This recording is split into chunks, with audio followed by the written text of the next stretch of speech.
tu te fais planter. Parce qu'avec Nasri, tôt ou tard, tu te fais planter. Tôt ou tard, tout son passé le dit.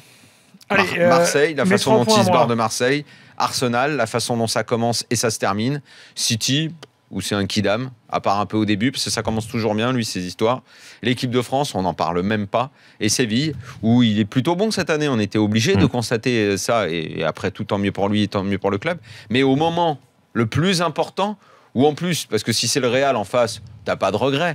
Mais là, Séville, ils peuvent aller en quart sur cette double confrontation. Et ben, le coup de couteau, qui est-ce qui te le plante? Nasri qui fait un match de merde et qui en plus te prend un carton rouge en faisant en sorte que ton équipe termine de façon grotesque. Voilà. Nasri te plantera toujours, c'est une règle.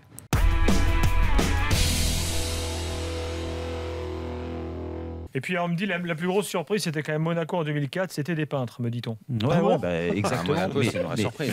Mais nous, c'était une surprise d'aller au bout. Moi, je suis bien placé pour le savoir. Avec Bien sûr, avec Zico, c'est Bernardi. c'est une surprise, mais comme quoi, ce que je viens de te dire, c'est que Avec Roten et Julie. La fin des Galactiques. Avec ouais, Dado mais- Percho et Morientes. Eh ouais, mais attends, t'imagines? Mais Non, je mais plaisante. sans déconner. Non, mais t'as raison, mais c'est une surprise, Non, mais nous, à c'était l'époque. évidemment inattendu. Mais par contre, on avait un cœur aussi gros, voire plus gros que celui de Leicester ce soir. Et il y avait. Mais le pire, c'était quand même Bruno Rodriguez et Gaël Givet. Et ouais, mais je Julien t'annonce. Rodriguez. Julien Rodriguez. Ouais, Oui, Bruno Bruno, Rodriguez, c'était Bruno, l'autre. c'était Je l'attaquant. t'annonce, mais à l'époque, Surnommé tu le leur bison, mets Julien un ballon devant eux, tu vas voir ce qu'ils t'en font du ballon. Et avec un homme devant, tu vas voir ce qu'ils t'en font. Il leur mangeait les mollets, les chevilles et tout, on leur demandait pas plus ça, à eux. Julien Eh ben ouais, Rodriguez, mais- il était à... mais- Julien Rodriguez, il y avait il a du- fait que du cette cœur. saison dans sa vie. Je peux te dire que rien que sur ces 4 défenseurs qu'on avait à l'époque, t'en mets un à Paris, à Barcelone, je peux te dire qu'ils en prennent pas 6. Juste un. Ouais, mais un de cette année-là où ils sont en transe cette Oui, année-là. c'est ça, mais c'est ce que ouf, je te quoi. dis. Bah, ils sont en transe parce qu'après, quand ils levaient la tête, ils regardaient devant, ils disaient: oh là, il y a du génie, hein, on peut faire la différence. Voilà.